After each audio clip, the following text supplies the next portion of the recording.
ये खाद्य प्रसंस्करण और खाद्य प्रौद्योगिकी का फर्स्ट पार्ट है। इसमें मैं आपको खाद्य प्रौद्योगिकी यानी फूड टेक्नोलॉजी और फूड प्रोसेसिंग के बारे में बताऊंगी। ठीक है, अभी इसका बेसिक कॉन्सेप्ट अगर हम देखें, मूलभूत इसके विचार, तो खाद्य प्रसंस्करण यानी फूड प्रोसेसिंग ऐसी विधि और तकनीक है जिसके द्वारा कच्चे जो खाद्य पदार्थ है उनको अर्ध तैयार, है ना, या फिर तैयार रूप में खाद्य तैयार किए जाते हैं। ठीक है, तो यानी फूड प्रोसेसिंग करके उसे आधा तैयार करते हैं, मतलब, या फिर उसे पूरा ही रेडी कर दिया जाता है, रेडी टू ईट बना दिया जाता है। ठीक है, उसके अलावा इसमें अच्छी गुणवत्ता वाले कच्चे खाद्य पदार्थों की आवश्यकता होती है। ठीक है, इसके द्वारा आकर्षक कर सकते हैं स्वादिष्ट या विपणन एवं लंबे सुरक्षा काल वाले खाद्य पदार्थ बनाए जा सकते हैं। ठीक है, फूड प्रोसेसिंग के द्वारा आप जो चीजें बनाते हो वो काफी दिनों तक चलती हैं और उसे वो ड्यूरेबल होती हैं। ठीक है, जल्दी खराब नहीं होती। ठीक, अब हम आगे देखते हैं फूड टेक्नोलॉजी क्या होती है। तो फूड टेक्नोलॉजी जो है इसका बेसिक कॉन्सेप्ट देखते हैं। यह खाद्य विज्ञान की एक शाखा है। ठीक है, इसमें वैज्ञानिक अनुप्रयोगों का प्रयोग होता है, यानी इसमें एप्लीकेशन, साइंस एप्लीकेशन का यूज होता है। ठीक है, और यह सुरक्षित, पोषक, संपूर्ण, वांछनीय के साथ साथ सस्ते होते हैं तथा सुविधाजनक व खाद्य पदार्थों को बनाते हैं और इसे संरक्षित, प्रसंस्कृत, पैकेजिंग, है ना, के कौशलों को विकसित करता है। ठीक है, फूड टेक्नोलॉजी जो होता है ये सुरक्षित भी होता है, संपूर्ण होता है और वांछनीय के साथ साथ सस्ते होते हैं, साथ ही ये सुविधाजनक यानी कन्वीनियंट भी बहुत होते हैं। ठीक है, ये फूड टेक्नोलॉजी से ये सारी चीजें बनती है। पैकेजिंग में भी फूड टेक्नोलॉजी का यूज होता है। ठीक है, अब हम आगे देखते हैं कि बेसिक कॉन्सेप्ट्स क्या है फूड साइंस।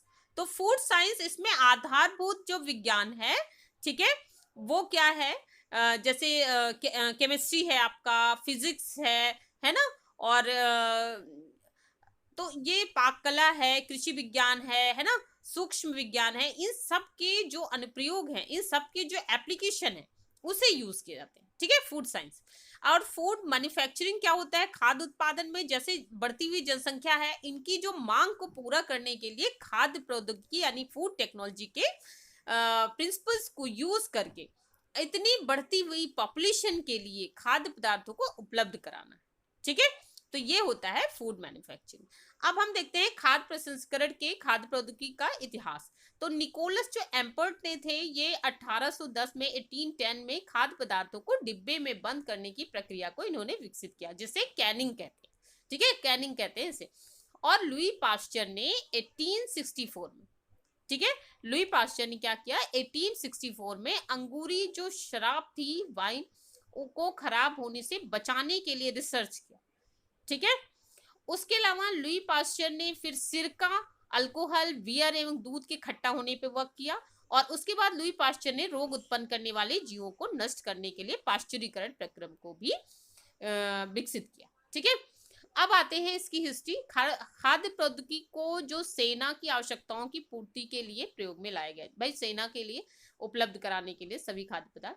उसके अलावा खाद्य पदार्थ जैसे तुरंत बनने वाले सूप, आहार विकसित किए गए, ये सारी चीजें भी जो अभी आप रेडी टू ईट आप सूप वगैरह लाते हैं। ठीक है, इसके अलावा रुचियां एवं पसंद बदलने के कारण लोगों ने विभिन्न क्षेत्रों एवं देशों की जो खाद्य वस्तुएं हैं, है ना, वो भी यूज करना प्रारंभ कर दिया। ठीक है, उसे भी यूज करना आरंभ कर दिया। ठीक, जैसे तरह तरह के लोग तरह तरह के देश के चीजें यूज करना पसंद करते हैं ना, उसी तरह हिस्ट्री देखिए। मौसमी फल एवं सब्जियों का पूरे साल मिलना।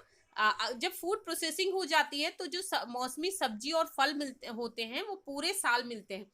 ठीक है, इसके अलावा जो खाद्य प्रौद्योगिकी है, फूड टेक्नोलॉजी जो है, स्वास्थ्य और उपभोक्ताओं की आवश्यकताओं के अनुरूप उत्पादन किया जाता है, जिससे खाद्य प्रौद्योगिकी विदों की मांग बढ़ गई। ठीक है, फूड टेक्नोलॉजिस्ट की मांग बढ़ गई। ठीक है, और इसने रोजगार के रास्ते भी ओपन कर दिए।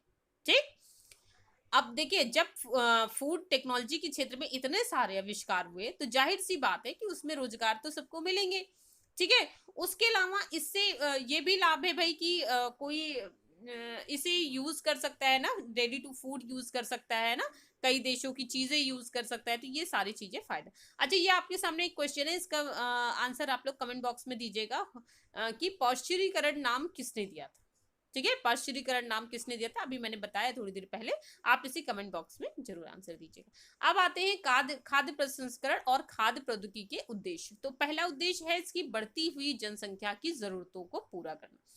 देखिए, बढ़ती हुई जनसंख्या की जब तक फूड टेक्नोलॉजी का की सहायता से ही, आपने हरित क्रांति सुना होगा, है ना, ये सारी फूड टेक्नोलॉजी की सहायता से ही तो आई, ताकि जो बढ़ती हुई पॉपुलेशन है उसके लिए खाद्य पदार्थ को बाहर से न मंगाना पड़े, हमारे ही देश में अच्छे से उत्पादित हो जाए। ठीक है, उसके अलावा बड़े पैमाने पर खाद्य पदार्थों को तैयार करना, है ना, प्रोडक्ट्स को लार्ज स्केल पे तैयार भी करना।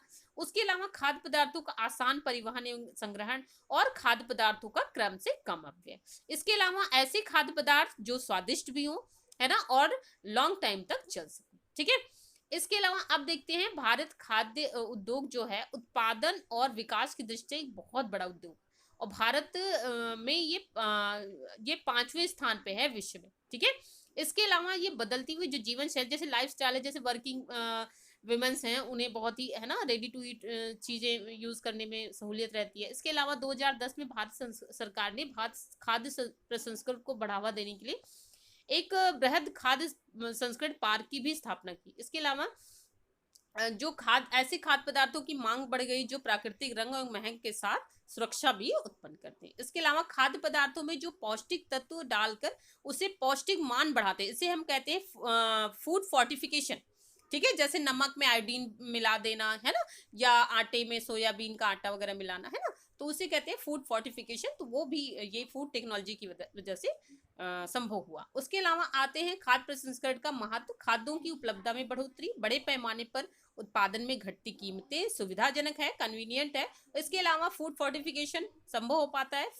उसके अलावा खाना बनाने के समय में भाई टाइम में कमी लगती है, आप आसानी से बना सकते हैं। और इंश्योर ऑफ फूड सेफ्टी भी इंश्योर कर सकते हैं।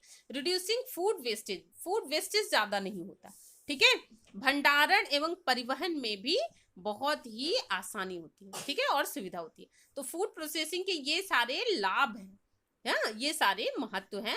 इन सारे महत्व की वजह से फूड प्रोसेसिंग को ज्यादा महत्व दिया गया। ठीक है, अब देखते हैं खाद्य प्रसंस्करण के जो आम तरीके, है ना, फूड प्रिजर्वेशन के जो नॉर्मल तरीके हैं, जैसे सन ड्राइंग, है ना,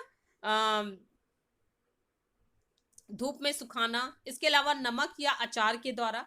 ठीक है, इसके अलावा नियंत्रित खमीरीकरण, है ना, कंट्रोल फर्मेंटेशन वगैरह के द्वारा ये एक आम तरीके हैं जो घर में करके आराम से हम फूड को प्रिजर्व कर सकते हैं। ठीक है, इसके अलावा अभी आप देखिए खाद्य संरक्षण के कुछ आम तरीके और हैं, जैसे बेक करके, जैसे अभी आटे को आप रख दीजिए तो खराब हो जाएगा, लेकिन ब्रेड, है ना, ब्रेड बना के फिर रखना, बिस्किट बना के रखना, चीनी के द्वारा, है ना, जैसे मुरब्बा वगैरह बनाना, चूल्हे में पकाना, चूल्हे में पका के रोस्ट करके कोई चीज रख दीजिए तो वो जल्दी खराब नहीं होते। ये सारे आम तरीके हैं, कॉमन मेथड्स हैं फूड प्रिजर्वेशन।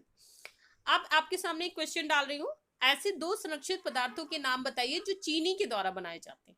ठीक है, ये आप कमेंट बॉक्स में इसका आंसर जरूर लिखिएगा। ठीक, thank you for watching this video, और अगली वीडियो लेके हम फिर आएंगे। तब तक के लिए बाय बाय बच्चों।